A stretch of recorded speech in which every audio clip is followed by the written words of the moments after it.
Good evening sir. हाँ जी बेटा, good evening Nakita, sorry नगिता, Nikita कोई और बच्ची थी, मुझे उसका नाम कहाँ से याद आ गया। हाँ गुड इवनिंग सर। हाँ, गुड इवनिंग बेटा मुस्कान। ये मुस्कान चौधरी है ना शायद? हाँ यस सर। ठीक है बेटा, कैसे हैं आप? ठीक है मुस्कान? हाँ सर। अच्छा, आपका भाई आज असाइनमेंट लेके गया था, मिल गया आपको? सर नोटबुक में करने हैं क्या? एक सेपरेट नोटबुक बनानी है हर सब्जेक्ट वाइज, ठीक है। ऐसा कर सकते हो, अकाउंट्स और बीएसटी की एक नोटबुक बना लो, मतलब रजिस्टर बना लो सिंगल, ठीक है ना, क्योंकि दोनों मेरे पास ही रहेंगे तो आई कैन इजीली मैनेज। बाकी सब्जेक्ट का आपको अलग अलग करना है, क्योंकि हर टीचर के पास जाना है, वो उसे चेक करना है उसको, ठीक है ना। तो मेरे सब्जेक्ट के लिए आप बीएसटी और अकाउंट्स के लिए सिंगल बना सकते हो रजिस्टर, ठीक है, जिसमें क्योंकि हर सब्जेक्ट के आपको 2 असाइनमेंट मिलेंगे, अकाउंट्स के भी 2 होंगे, बिजनेस स्टडीज के भी 2, इकोनॉमिक्स के भी 2 एंड सो ऑन, ठीक है। तो 2-2 बना लो आप, सॉरी सभी सब्जेक्ट की एक एक नोटबुक बनानी है। मेरे वाले सब्जेक्ट 2 हैं, बट एक नोटबुक में काम चल जाएगा मेरे वाले के केस में, ठीक है ना। ओके। चलिए जी, तो मुझे जल्दी से बता दीजिए लास्ट हमने कहाँ आपको छोड़ा था, वहां से हम स्टार्ट करेंगे business studies. I believe stability of tenure of personal पर हम लोग थे, ठीक है ना।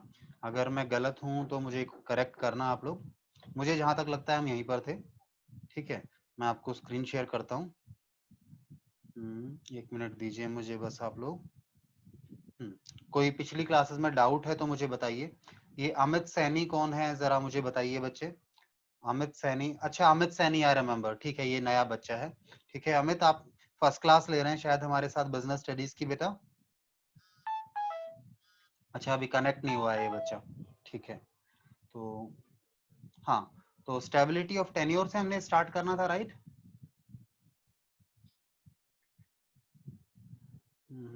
मुझे आपके साथ स्क्रीन शेयर करनी है, ये लीजिए, और चलिए ठीक है। सृष्टि अभी नहीं आई है? सर अकाउंट्स पढ़ा दो। अकाउंट्स पढ़ा दूं? ठीक है, नहीं मेरा बिल्कुल मन है अकाउंट्स पढ़ाने का, इसे जल्दी से गो थ्रू करते हैं, ठीक है। एंड देन विल, अभी 8 बजे हमारी अकाउंट्स वाली क्लास है, ठीक है ना, पता है ना 8 बजे क्लास है हमारी एक और। Good evening sir. Good evening बेटा सृष्टि, गुड इवनिंग। नगिता 8 बजे क्लास है हमारी अकाउंट्स की। मैं समझ सकता हूँ ये सब्जेक्ट आप लोगों को लगता है कि हम इसे खुद कर सकते हैं, बट जस्ट कि कुछ बच्चे हैं जिन्हें थोड़ी सपोर्ट चाहिए, उनके लिए भी हमें करना है ना, और हमारा एक रिवीजन हो जाएगा, थोड़ा क्विकली करेंगे, not to worry about it, थोड़ा क्विकली करते हैं। और मुझे कोई पेज नंबर बता दे, क्या था, आई थिंक पेज नंबर 78 है। 78।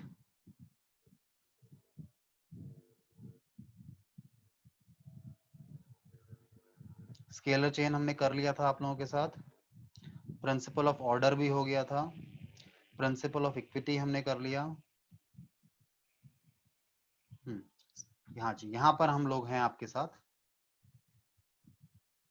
चलिए, स्टेबिलिटी ऑफ टेन्योर हमने आपके साथ लास्ट क्लास में बात की थी कि जी हमारा जो एम्प्लॉय है, हमारा जो स्टाफ है, उसके टेन्योर में स्टेबिलिटी होनी चाहिए। जब हम टेन्योर में स्टेबिलिटी करते हैं, स्टेबिलिटी की बात करते हैं, देन वी से 2 थिंग्स। वन, व्हेन वी से स्टेबिलिटी वी मींस कि उसका टर्मिनेशन, उसे ऐसा नहीं कि बहुत जल्दी जल्दी आप अपने एम्प्लॉयज को टर्मिनेट करते रहते हैं और नए स्टाफ को, नए एम्प्लॉय को ले आते हैं, उससे काफी प्रॉब्लम आती है ऑर्गेनाइजेशन को भी, स्टाफ को भी, एम्प्लॉयज को भी, रिमेनिंग जो एग्जिस्टिंग स्टाफ है उसे भी और नए स्टाफ को भी। दूसरा, जब हम कहते हैं टेन्योर की स्टेबिलिटी से, तो हम इसे दूसरी चीज लेकर चलते हैं, ट्रांसफर्स को भी।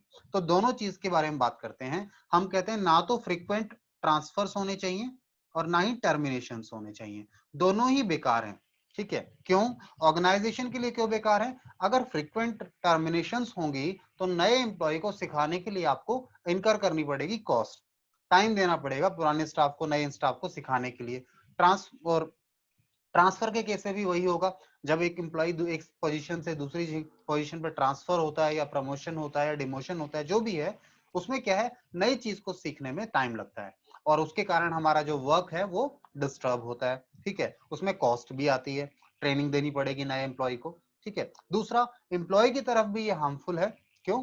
क्योंकि एम्प्लॉय को अगर स्टेबिलिटी नहीं लग रही है अपनी जॉब में, उसे लगता है कि पता नहीं तुझे कब निकाल दिया जाएगा, कब आपकी जो आपको ट्रांसफर किया जा सकता है, तो आपका साइकोलॉजिकली आप प्रेजेंट नहीं होंगे। जैसे कहते हैं ना, आप फिजिकली तो प्रेजेंट है, मेंटली एब्सेंट है, तो वही हाल उस एम्प्लॉय को होने वाला है। ठीक है, अगर उसे इस तरह की सिचुएशन लगती है तो वो इनसिक्योरिटी फील करता है। जब एक इंडिविजुअल इनसिक्योर है अपने आप को लेकर, तो वो आपके लिए बेस्ट परफॉर्म नहीं कर पाएगा, इफेक्टिवनेस और एफिशिएंसी नहीं आएगी उसकी वर्किंग में। ठीक है, so we should have a stability of tenure for our employees in an organisation. ठीक है, पॉजिटिव इफेक्ट ये है कि इंप्रूव होगी एफिशिएंसी, अगर उनका टेन्योर स्टेबल है, एक समय के लिए अच्छे से काम कर रहे हैं, वो कोई इस तरह की इनसिक्योरिटी नहीं है, तो टाइम का वेस्टेज नहीं होगा, रिसोर्सेज का वेस्टेज भी नहीं होगा। ठीक है, कॉन्सिक्वेंसेज की बात करें, अगर वायलेशन करते हैं आप इस प्रिंसिपल को, तो क्या क्या कॉन्सिक्वेंसेज हैं? कॉन्सिक्वेंसेज ये हैं कि आपका वेस्टेज होगा रिसोर्सेज का अननेसेसरी। जब नई जॉब के लिए लर्निंग होगी, ट्रेनिंग्स वगैरह होंगी, तो रिसोर्सेज वेस्ट करेंगे आप। ठीक है, देन फ्रस्ट्रेशन होगा, डिससेटिस्फेक्शन होगा आपके एम्प्लॉइज में, उन्हें लगता है कि पता नहीं यहाँ तो इनसिक्योरिटी है, तो frustrated, they will be frustrated, they will be having a sense of insecurity in their mind. तो ये दोनों वायलेशंस अगर होंगे तो इसके कंसिक्वेंस होंगे, नेगेटिव इफेक्ट होंगे। देन इसके बाद हमें जो बात करनी है, हमारा अगला प्रिंसिपल है, फ्योल ने जो दिया है, इनिशिएटिव। देखिए, अपने एम्प्लॉय को एंकरेज करना चाहिए, मैनेजमेंट को, मैनेजर्स को, कि वो इनिशिएटिव ले। अब इनिशिएटिव का मतलब क्या होता है जी, ये समझिए। इनिशिएटिव का मतलब है, initiative refers to taking the first step with self motivation. अपनी इच्छा से, खुद से जब एक एम्प्लॉय स्टाफ स्टेप उठाता है तो ज्यादा अच्छा होता है, because he feels a sense of belongingness with the organisation.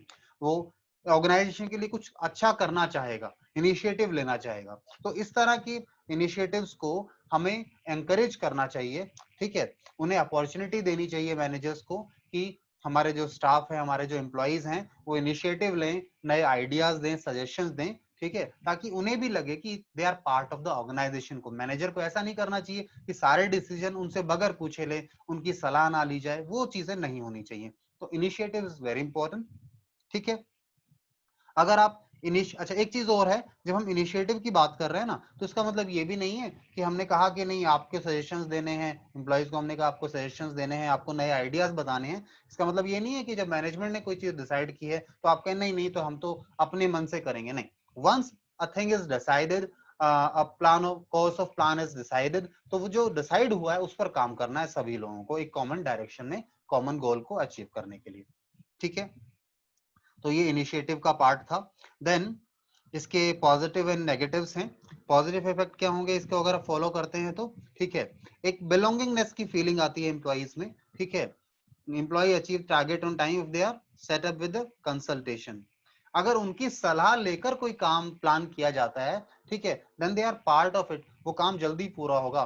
ठीक है, अगर आप उनकी सलाह के बगैर काम, इस तरह की चीजों को प्लान करते हैं, एग्जीक्यूट करते हैं, तो शायद वो इतना पार्टिसिपेट ना करें। ठीक है, नेगेटिव, अगर वायलेशन होंगे तो नेगेटिव इफेक्ट क्या आने वाले? Will not work to the best of their ability. उन्हें लगेगा नहीं, ये तो प्लान मैनेजर ने बनाया, हमारा कोई लेना देना ही नहीं, हमसे तो पूछा ही नहीं, सो वो अपना बेस्ट नहीं देंगे। ठीक है, तो इंपॉर्टेंट है इनिशिएटिव वो लें, उनको एंकरेज करें इन चीजों के लिए। और डिमोटिवेशन भी होता है एम्प्लॉइज में इसके कारण। ठीक है, क्योंकि उनका कोई एक्टिव रोल नहीं है डिसीजन मेकिंग में, प्लान मेकिंग में, तो वो डिमोटिवेटेड फील करते हैं। देन नेक्स्ट हमारे पास एक केस स्टडी है। आई बिलीव ये केस स्टडी आप खुद करेंगे, नहीं आएगा तो मैं समझाऊंगा इस केस स्टडी को, I will give it as a homework. ठीक है, देन लास्ट हमारे पास है ये, मैंने आपको बताया था 14 प्रिंसिपल्स हैं, this is the 14th one, spirit D cops. इसका मतलब क्या है? Team spirit. ठीक है, टीम स्पिरिट होनी चाहिए, यूनिटी होनी चाहिए, हार्मनी होनी चाहिए एक ऑर्गेनाइजेशन में। ठीक है, सो इन चीजों को ऑर्गेनाइजेशन में मैनेजमेंट को एंकरेज करना चाहिए, क्योंकि आपको पता है ऑर्गेनाइजेशन एक सिंगल इंडिविजुअल से रन नहीं हो रही है, we have number of people who are working together, so we should work as a team. ठीक है, तो ये प्रिंसिपल यही चीज कहता है, कॉपरेशन होना चाहिए, कोऑर्डिनेशन होना चाहिए विद इन द ऑर्गेनाइजेशन। अगर ये चीजें होंगी तो आपस में ट्रस्ट बना रहेगा, एक सेंस ऑफ बिलोंगिंगनेस आती है। ठीक है, तो ये इंपॉर्टेंट है, टीम स्पिरिट जिसे हम कहते हैं। इसके बाद इसके पॉजिटिव इफेक्ट और नेगेटिव इफेक्ट्स को देखें, अगर वायलेट करते हैं तो पॉजिटिव इफेक्ट क्या है? Develops team spirit. अगर ये प्रिंसिपल फॉलो करते हैं तो टीम में काम करने की स्पिरिट आती है, मिलकर काम किया जाता है। अदरवाइज इन जनरल इंडिविजुअल्स मिलकर काम करने में सहमत नहीं होते, they all have their own egos etcetera etcetera. So we should encourage the sense of unity, team spirit, harmony among them so that they bring coordination and cooperation in the organization। ठीक है, अगर violet नहीं, अगर इसको follow नहीं करते हैं, इस प्रिंसिपल का वायलेशन करते हैं आप, तो इसके क्या इफेक्ट आने वाले हैं, नेगेटिव इफेक्ट होंगे। वो team goal will not be achieve because हम टीम एज अ टीम आपको एंकरेज ही नहीं कर रहे हैं, तो जो काम टीम में होने वाला है वो पूरा नहीं होने वाला अगर इसे फॉलो नहीं कर रहे हैं। No team spirit, more stress on individualism. अगर आप इसे प्रमोट नहीं करेंगे इस प्रिंसिपल को, तो टीम स्पिरिट नहीं आने वाली है, इंडिविजुअलिज्म जो है वो ज्यादा फोकस करेगा, ज्यादा हावी हो जाएगा। ठीक है, तो इसके साथ हमारे फ्यूल के प्रिंसिपल्स खत्म होते हैं। ठीक है, कुछ केस स्टडीज वगैरह हैं, आप खुद करने वाले हैं ये, जिनमें दिक्कत आएगी मुझे बताना, मैं श्योरली हेल्प करूंगा। Then we have the next principles. हमने कहा था हमें इस चैप्टर में दो लोगों की प्रिंसिपल्स को पढ़ना है, मैनेजमेंट प्रिंसिपल्स को। One, those are given by the fuel, those are known as general principles। एक है हमारे पास साइंटिफिक प्रिंसिपल्स। साइंटिफिक प्रिंसिपल्स दिए गए हैं बाय टेलर, FW टेलर। इन्होंने कुछ प्रिंसिपल्स दिए हैं, जैसे फ्यूल ने दिए थे, इन्होंने भी प्रिंसिपल्स दिए। इनके प्रिंसिपल्स को हम साइंटिफिक प्रिंसिपल, साइंटिफिक टेक्निक्स कहते हैं। ठीक है, तो अगर बैकग्राउंड और हिस्ट्री की बात करें फ्यूल की, तो आइए देखिए, हेनरी सॉरी टेलर जो हैं, इनका बर्थ हुआ था 1856 यूएसए में। उन्होंने 1878 में मिडवेल स्टील कंपनी को ज्वाइन किया था एज अ मैकेनिकल इंजीनियर। ठीक है, उनका जो इंजीनियरिंग बैकग्राउंड था उसके कारण उन्होंने कुछ साइंटिफिक स्टडीज और टेक्निक्स डेवलप की। ठीक है, those were mainly concerned with efficiency of workers and optimum utilization of resources। these were the key areas where he focused। एक तो एम्प्लॉइज में एफिशिएंसी आए और दूसरा रिसोर्सेज का वेस्टेज ना हो, इनका मेन फोकस था। ठीक है, अगर कंट्रीब्यूशंस की बात करें, then he is known as a father of scientific management. उन्होंने कुछ बुक्स भी दी हैं। ठीक है, उनकी पॉपुलर कंट्रीब्यूशंस जो थी, एक है इंडस्ट्रियल एंड ऑर्गेनाइजेशन मैनेजमेंट के ऊपर उन्होंने रिसर्च पेपर लिखे हैं जो कि काफी फेमस हैं। ठीक है, कि किस तरीके से इंडस्ट्रियल ऑर्गेनाइजेशंस का मैनेजमेंट होना चाहिए। ठीक है, और एक हमारे पास है ये, सॉरी बीच में ये कुछ मिस्टेक है, ये डुप्लीकेशन था। यहाँ देखिए, सेकंड उनका क्या कंट्रीब्यूशन है, उन्होंने एक shop management, piece rate system and principles of scientific management पर भी बुक्स कंट्रीब्यूट की हैं। ठीक है, उन्होंने बुक लिखी है इन टॉपिक्स के ऊपर। ठीक है, इन सब्जेक्ट्स के ऊपर। आइए, ठीक है, और इंपॉर्टेंट बात यह है कि उन्होंने एम्फेसाइज हमेशा किया है to adopt scientific methods to the problems of management. कहता है प्रॉब्लम्स जो है ना मैनेजमेंट की, उनके लिए साइंटिफिक मेथड्स हैं, उन्हें फॉलो करना चाहिए मैनेजमेंट को, ताकि ये प्रॉब्लम्स रिजॉल्व हो सके। तो आइए वन बाय वन देखें कि साइंटिफिक मैनेजमेंट क्या है, यहाँ पर क्या क्या प्रिंसिपल्स दिए गए हैं। तो साइंटिफिक मैनेजमेंट की अगर बात करें, then scientific management can be defined as application of science for each and every element of management. यानी मैनेजमेंट का जो भी एलिमेंट है, जो भी पार्ट है, उसमें अगर आप साइंटिफिक एप्लीकेशंस करें तो मैनेजमेंट को आप क्या कहेंगे, साइंटिफिक मैनेजमेंट कहेंगे। ठीक है, इसकी डेफिनेशन दी है, हेनरी फ्यूल ने दी है डेफिनेशन को साइंटिफिक मैनेजमेंट की। ठीक है, और लोगों ने भी दिया है, आप इसे रीड कीजिएगा। मैं सबसे पहले आता हूं इनके प्रिंसिपल्स पर। ठीक है, so Taylor formulated 4 principles of scientific management. इन्होंने 4 प्रिंसिपल दिए हैं, 4 प्रिंसिपल्स। ठीक है, जो कि एक्सप्लेन्ड है। पहला, science not rule of thumb. Rule of thumb नहीं होना चाहिए कि मैनेजर के जो मन में आए उन्होंने कहा वही माने हम, नहीं। whenever we say something we should have logic behind it। उसके पीछे कुछ रीजन होने चाहिए, रूल ऑफ थंब नहीं होना चाहिए। रूल ऑफ थंब का मतलब क्या है, देखिए जी, देखिए आप जो भी जॉब करते हैं एक ऑर्गेनाइजेशन के अंदर, that should be based on some scientific inquiry and not intuition. कि आपको लगता है, that should not be the case, scientifically ऐसा होगा। ठीक है, we should have something logical behind that particular activity और पर्टिकुलर प्लान ऑफ एक्शन। ठीक है ना। So experience and hit and miss methods नहीं होने चाहिए, ये नहीं होना चाहिए, ठीक है। आपकी इंट्यूशंस के बेसिस पे काम नहीं होगा, हिट एंड ट्रायल मेथड नहीं होंगे, miss method, hit and miss वही कह सकते हैं, हिट एंड ट्रायल मेथड भी एक ही बात है वो। Now he says that there must be thinking before doing, पहले सोचिए, मींस रीजनिंग देखिए, लॉजिकली समझिए चीजों को, and then act. So he says think before doing, which is not the case of rule of thumb, जो कि rule of thumb बिल्कुल भी नहीं है। रूल ऑफ थंब में क्या है, सोचते बाद में करते पहले हैं, ठीक है, तो ऐसा नहीं होना चाहिए। रूल ऑफ थंब का मतलब क्या है, देखिए, it means dictatorship of manager, dictatorship हो गई, तानाशाही हो गई कि इन्होंने जो मन आया ऑर्डर पास कर दिया, तो इस तरह का काम नहीं होना चाहिए। साइंटिफिक डिसीजंस होंगे based on cause and effect relationship, ठीक है, साइंटिफिक रिलेशन की बात करेंगे, साइंटिफिक मैनेजमेंट की बात करेंगे, तो हम कहेंगे साइंस में क्या होता है जी,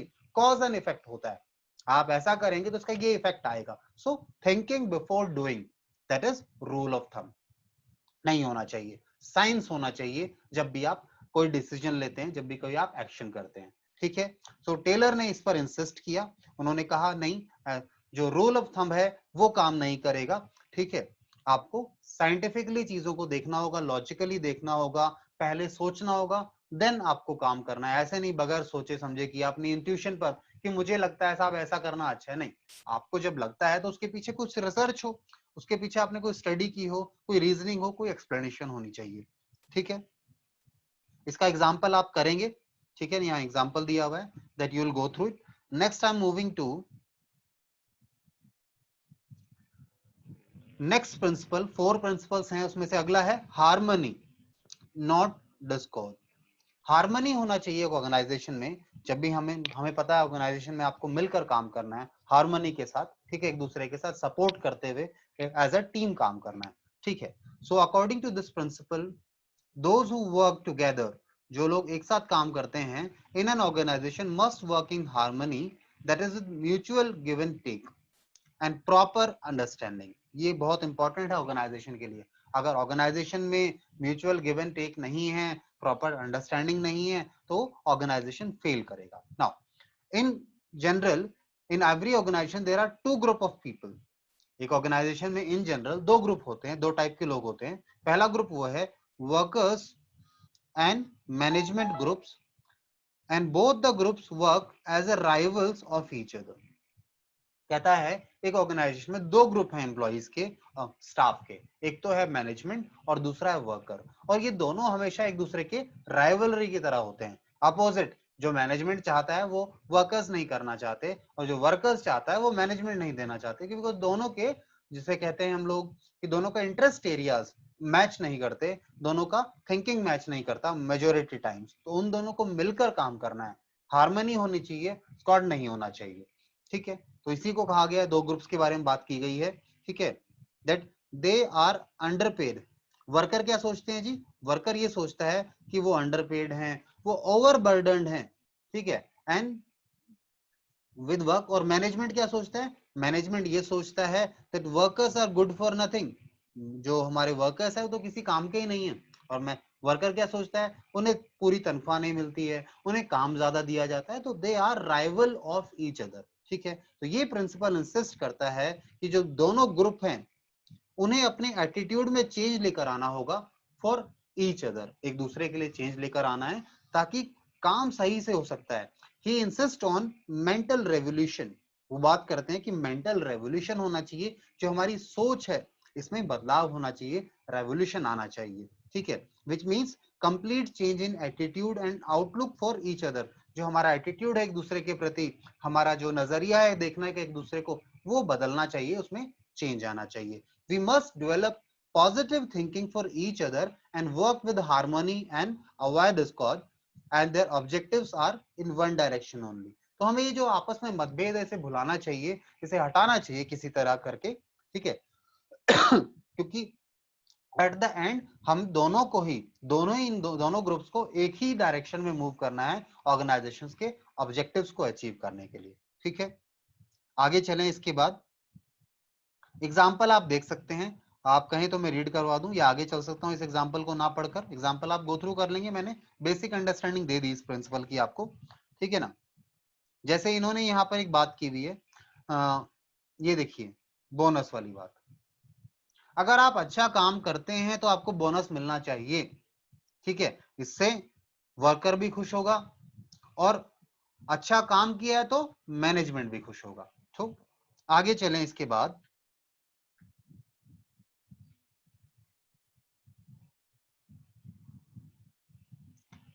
third principle given by Taylor is cooperation not individualism. Individualism को बढ़ावा नहीं देना है। ऑर्गेनाइजेशन में किसी इंडिविजुअल का जो रोल है वो इंपॉर्टेंट नहीं है, कॉपरेशन मिलकर काम करना होगा, ठीक है। इंडिविजुअलिज्म आप समझते हैं कि भाई एक ही व्यक्ति कहता है कि मैं ही सब कुछ हूं, मैं ही सब कुछ कर रहा हूं, ऐसा नहीं होना चाहिए। किसी इंडिविजुअल पर फोकस नहीं होना चाहिए। As a team, as a group, as a collective effort हमें बात करनी चाहिए, ठीक है। सो ये जो प्रिंसिपल है ना, ये एक्सटेंशन है हार्मनी नॉट डिस्कॉर्ड, ठीक है, उसका एक्सटेंशन है ये। हार्मनी के साथ काम होना चाहिए, ठीक है, मतभेद नहीं होना चाहिए। वही बात करता है कि कॉपरेशन होना चाहिए। ये प्रिंसिपल कहता है that work must be carried on in cooperation with each other, mutual confidence and understanding for each other।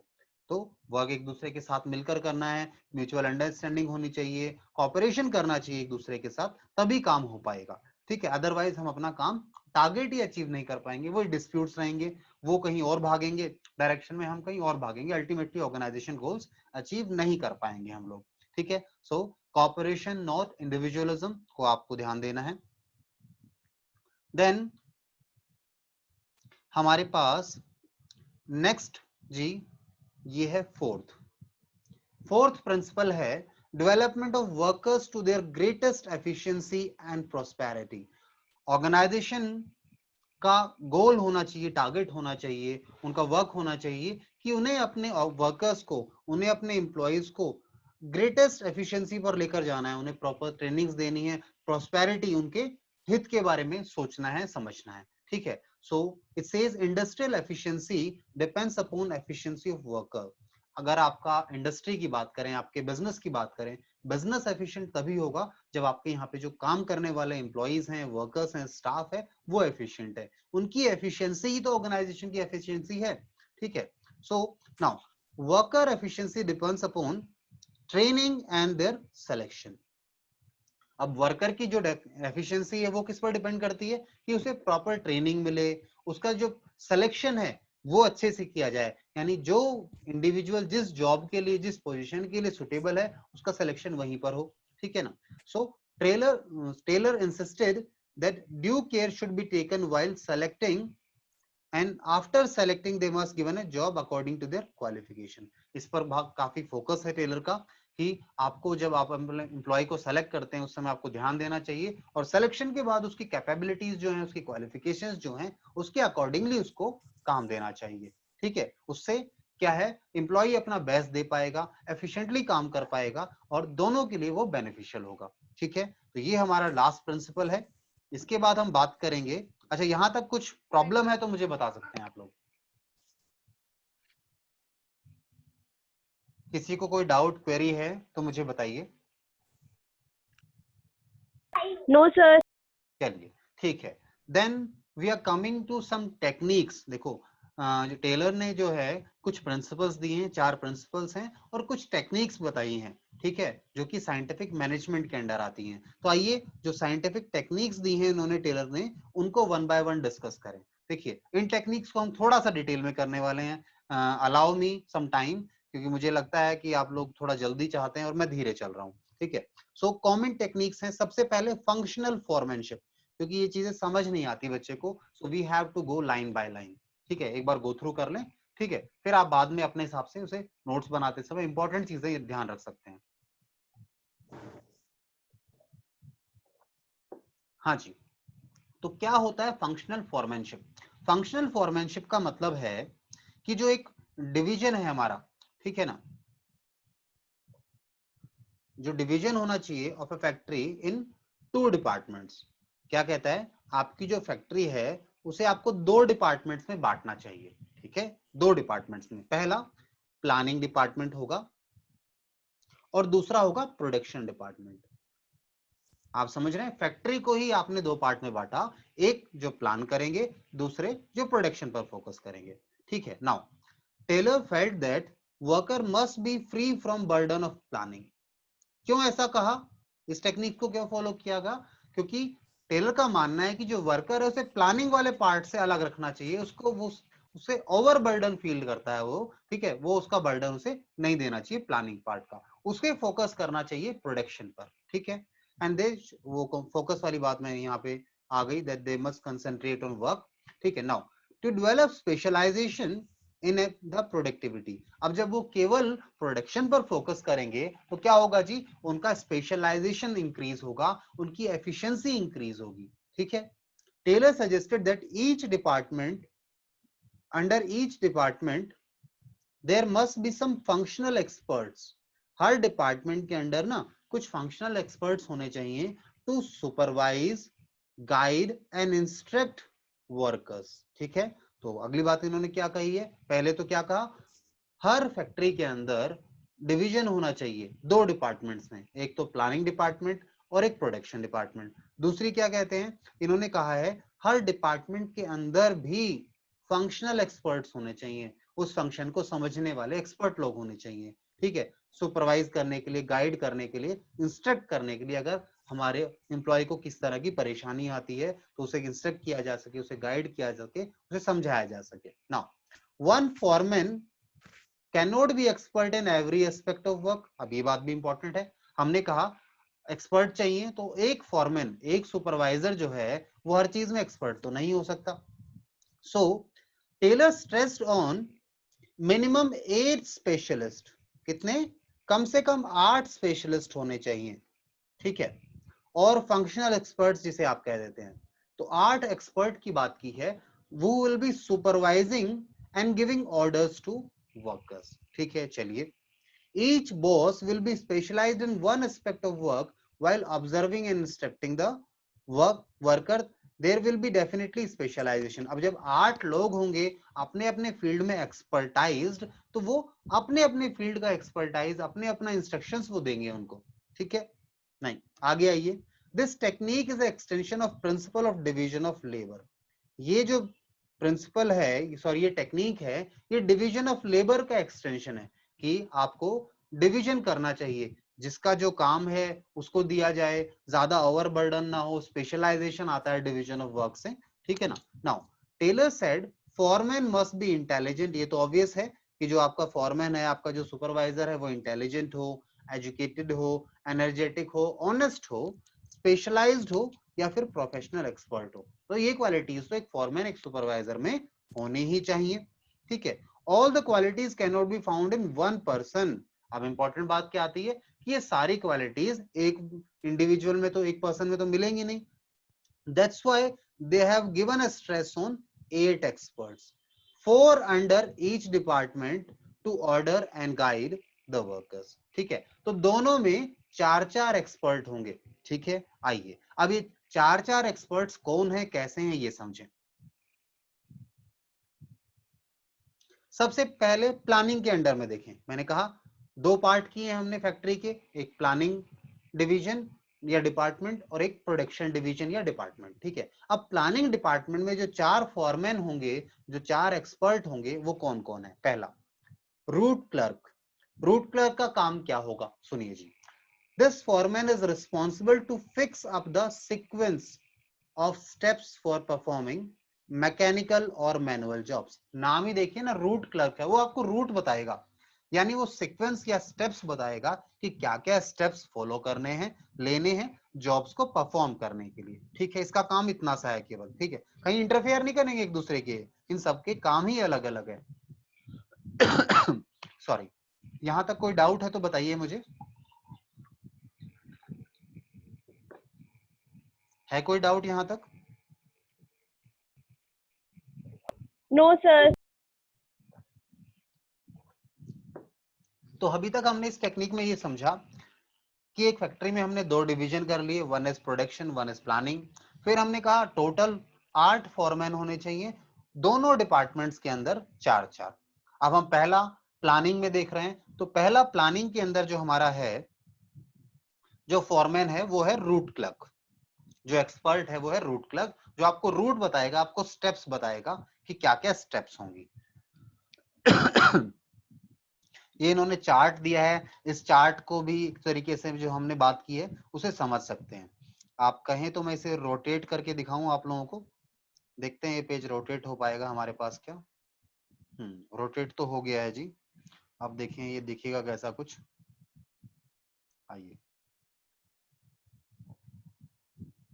हाँ, ये देखिए, हमने कहा था फैक्ट्री मैनेजर तो होता ही है हमारे पास, फैक्ट्री का जो हेड है। अब उनके अंडर में प्लानिंग इंचार्ज जो होगा, प्रोडक्शन इंचार्ज जो होगा, उनके अंडर में 4 फॉरमैन होंगे हर जगह पर। यही तो दिया है इन्होंने।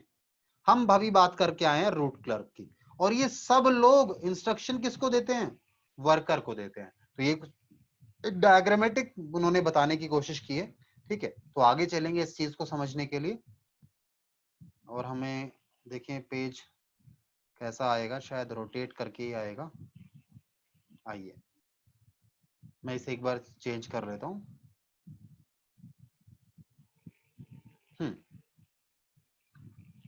एक सेकेंड मुझे दीजिए बस। हाँ, तो हमने फर्स्ट पढ़ लिया था रूट क्लर्क को। ठीक है, शायद कुछ पेज तो मिसिंग नहीं हुआ है।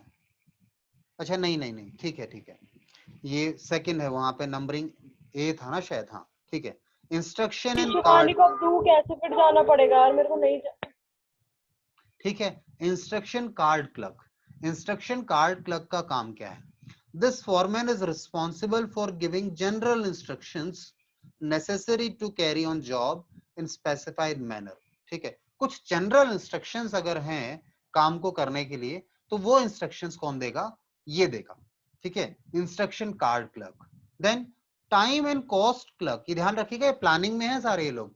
ठीक है, टाइम एंड कॉस्ट, इस फॉरमैन की रिस्पॉन्सिबिलिटी है to fix up time for starting and completing the job, यानी कितने समय के अंदर काम पूरा हो जाना चाहिए वो ये आपको बताएंगे। ठीक है, फिक्स करके बता देंगे कितने समय में काम होना चाहिए। सॉरी।